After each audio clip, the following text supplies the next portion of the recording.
चलिए फ्रेंड्स, आज हम लोग बेसिक कंसेप्ट पार्ट 1 का दूसरा टॉपिक देखते हैं। शून्य का प्रयोग। शून्य का प्रयोग कहाँ कहाँ होता है, कैसे होता है, ये आज हम लोग देखेंगे। जिसमें दिया है पहला, किसी संख्या को शून्य से गुणा किया जाए या शून्य में किसी संख्या से गुणा किया जाए तो गुणनफल जो होता है वो शून्य ही प्राप्त होता है।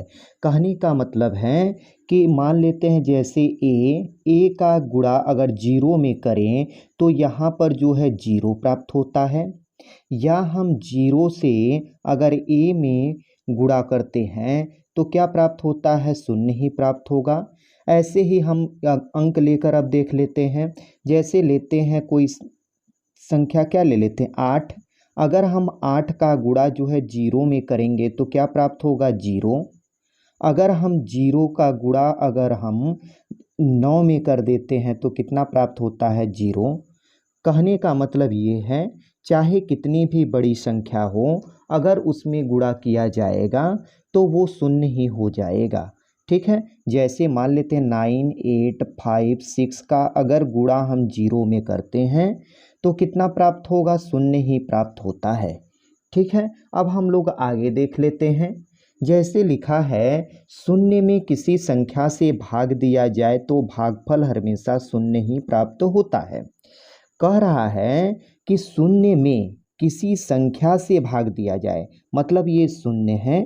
अगर हम जैसे ए ले लेते हैं, अगर इससे भाग देंगे तो क्या प्राप्त हो जाएगा, शून्य ही प्राप्त हो जाएगा। ऐसे ही हम कोई संख्या ले लेते हैं, जैसे मान लेते हैं यहाँ पर ले लेते हैं 7, जीरो।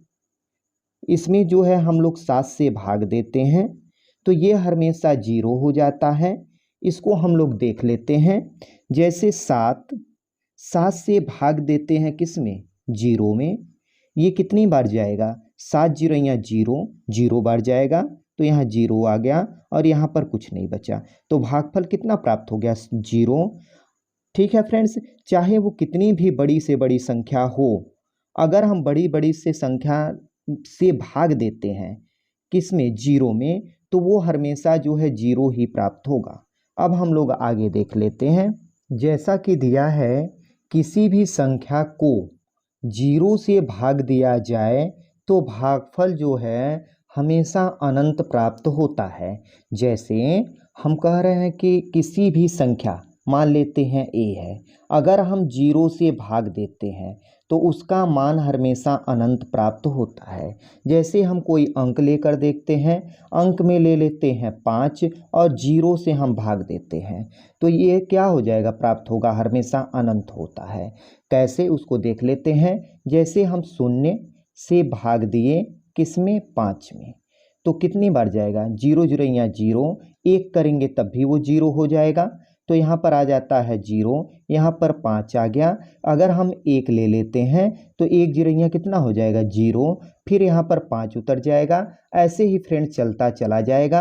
कहने का मतलब है इसका मान अनंत प्राप्त होता है। अब हम लोग आगे देख लेते हैं। किसी भी संख्या में स्वयं से भाग देने पर भागफल हमेशा एक प्राप्त होता है।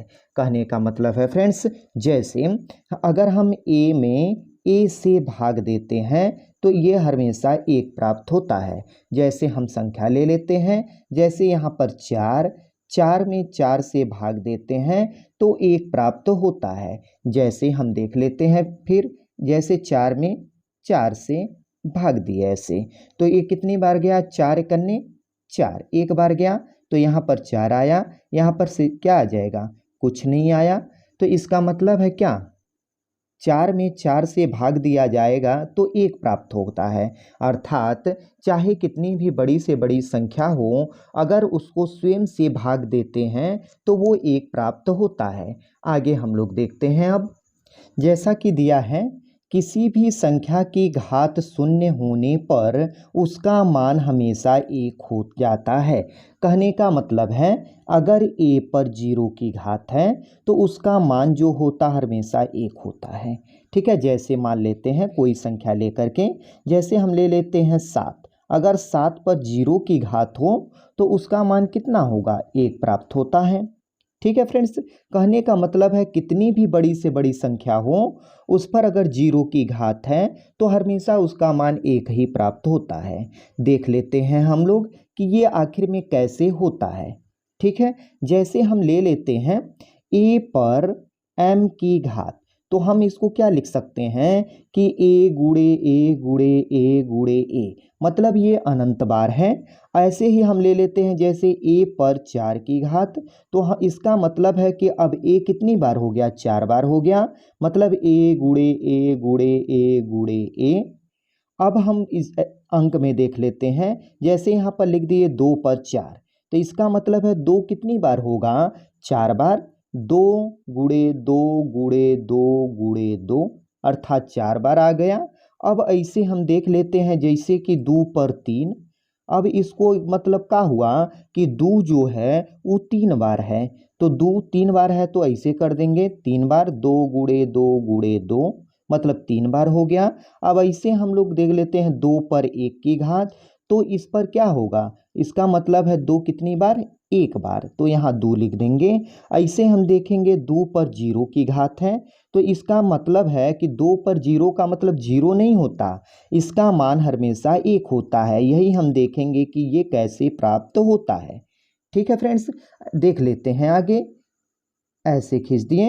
अब देखते हैं जैसे कि 2 में अगर हम लोग 3 कर देते हैं और भाग दे देते हैं 2 पर 2 का, तो ये जो होता है यहाँ पर ये देखा जाता है कि जब यहाँ पर आधार ये 2 और यहाँ पर 2 है, मतलब आधार है, ये आपस में क्या है, बराबर है, तो यहाँ पर एक घात का नियम लगता है। घात का नियम होता है कि अगर जो है a पर m की घात है और a पर n की घात है, कहने का मतलब है ये आधार और ये आधार आपस में क्या है, बराबर है, तो हम यहाँ पर आधार को a लिखेंगे और m माइनस n से घटा देंगे। ठीक है फ्रेंड्स, ऐसे ही यहाँ पर कर देंगे 2 पर कितना का, यहाँ पर लिख देंगे 3 और यहाँ पर लिख देंगे 2, अर्थात 2 पर कितने की घात, 1 हो जाएगी, तो इसका मान जो है कितना प्राप्त हो जाएगा, 2। ऐसे ही हम आगे देख लेते हैं, जैसे कि दिया है 2 पर 2 की घात और फिर हम कर लेते हैं 2 पर 2 की घात। ठीक है फ्रेंड्स, अब यहाँ पर घात का रूल लगेगा जो यहाँ पर लगाए हैं। यहाँ पर जो है आधार और आधार क्या है, आपस में बराबर हैं, तो यहाँ पर हम लिख दिए 2 और उसके बाद हम लोग क्या करेंगे, 2 में से 2 को घटा देंगे। 2 में से 2 को घटाएंगे तो ऐसे हो जाएगा 2 पर 0 हो जाएगा। ठीक है, क्योंकि 2 में से 2 को घटा दिए हैं तो इसका मान जो है 2 पर 0 का मान क्या होगा, 1 हो जाएगा। कहने का मतलब ये है चाहे कितनी भी बड़ी से बड़ी संख्या हो, जैसे मान लेते हैं 9 8 5 6 पर अगर 0 की घात है तो इसका मान जो है हमेशा 1 प्राप्त होता है। थैंक्स फ्रेंड्स, मिलते हैं नेक्स्ट वीडियो में।